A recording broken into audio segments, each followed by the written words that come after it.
Bonjour et bienvenue dans cette nouvelle vidéo. Dans cette vidéo du jour, je vous propose de voir la lumière et la bonté en chacun au-delà des apparences. Alors quand on parle au-delà des apparences, bien sûr, ce sont les apparences physiques qui sont parfois même très souvent trompeuses, puisqu'on est déjà trompé finalement dans la vie de tous les jours par nos cinq sens. Effectivement, à travers notre vue ou nos oreilles, et bien finalement, on, on perçoit le monde tel qu'on pense qu'il est, mais il n'est pas vraiment comme ça. C'est simplement la manière dont nos sens vont capter les couleurs, les lumières, les sons, les vibrations, etc.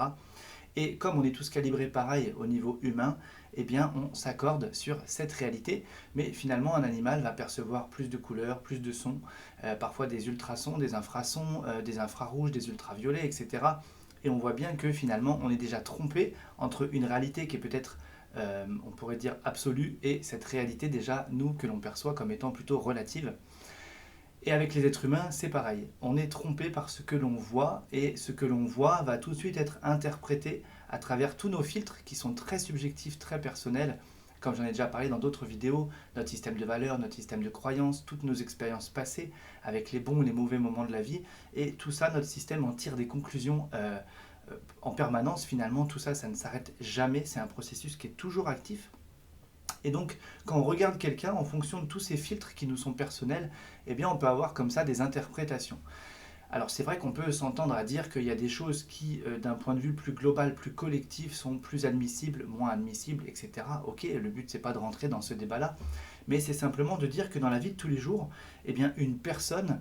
en tout cas, je rappelle, c'est mon point de vue que je vous partage, mais une personne est un être incarné, c'est-à-dire un être spirituel incarné dans la matière, dans un corps humain, c'est mon cas.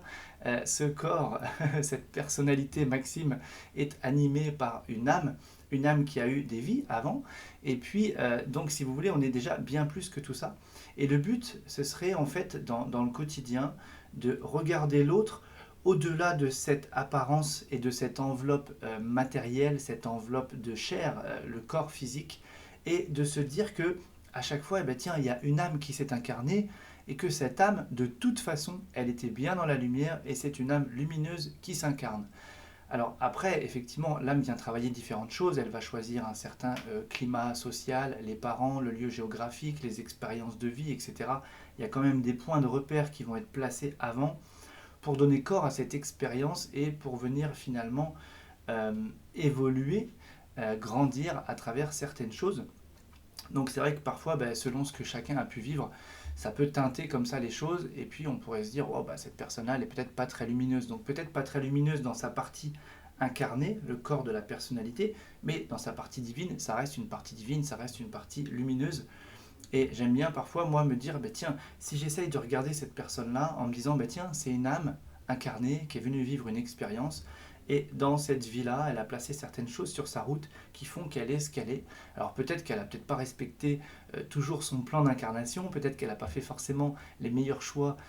qui étaient prévus sur son contrat d'âme, son contrat d'incarnation, mais en tout cas, je veux dire, au moment de la mort, ce corps va s'arrêter, cette âme va repasser de l'autre côté, il y aura quelques étapes, et puis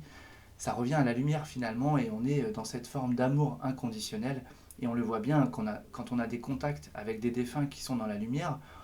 c'est toujours lumineux finalement, c'est toujours plein d'amour, etc., etc. Donc voilà, moi au travers de cette vidéo, ce que je vous invite, c'est eh bien, ne pas attendre qu'on repasse tous de l'autre côté pour être tous dans cet amour inconditionnel, là où c'est presque trop facile finalement, puisque c'est comme ça, mais de faire ce chemin ici, bas, là où on est maintenant, et d'aller voir comme ça. Et, euh, et c'est pour ça qu'on peut avoir cette vision du cœur et regarder l'autre avec son cœur et avoir comme ça un échange de cœur à cœur. Alors parfois ça fait un petit peu pays des bisounours quand on dit ça, parce que c'est sûr que dans la vie de tous les jours, si quelqu'un nous bouscule, on va peut-être pas tout de suite se connecter à l'énergie du cœur, et on sait bien que cette personne-là, elle est peut-être pas du tout dans ça, donc par moment il vaut mieux être aussi bien dans la matière et faire face et réagir différemment, mais a posteriori, ou bien quand on pense à des situations, des personnes, des événements, des contextes, etc., eh bien être dans cette vision-là. Et franchement, alors parfois quand on n'est pas du tout dans cette dimension-là et qu'on parle de tout ça, ça paraît vraiment lunaire, ça paraît vraiment très perché, etc. Et puis quand on est dans des moments où on est dans cette connexion à cette dimension du cœur, franchement à ce moment-là, moi, j'ai envie de dire, si je suis dans la rue, j'ai envie de prendre tout le monde dans mes bras, parce qu'en fait j'ai pas de filtre. Et pour ça, il faut au maximum essayer de sortir de la peur et être juste dans cette forme d'amour inconditionnel finalement. Et en tout cas, moi, quand je me branche là-dessus, parce que je ne peux pas dire que j'y suis en permanence, ce serait vous mentir, mais quand je connecte à ça, j'ai l'impression que d'un seul coup, tout s'expanse, que ça rayonne, etc. Et que ça en envoie comme ça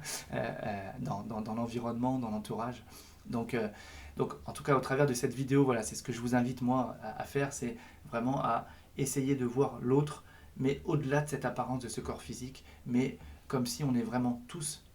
dans un chemin d'incarnation et que finalement, on était tous au même endroit avant de venir, qu'on s'est accordé sur certaines choses, et puis que maintenant qu'on est en bas, eh bien, allez, on joue le jeu, on est dedans, et puis finalement, une fois qu'on repassera de l'autre côté, ben voilà, on récupérera une autre dimension de nous-mêmes. Donc voilà pour cette vidéo, j'espère qu'elle vous a plu. Si c'est le cas, le pouce en l'air comme d'habitude, et je vous dis déjà à très vite.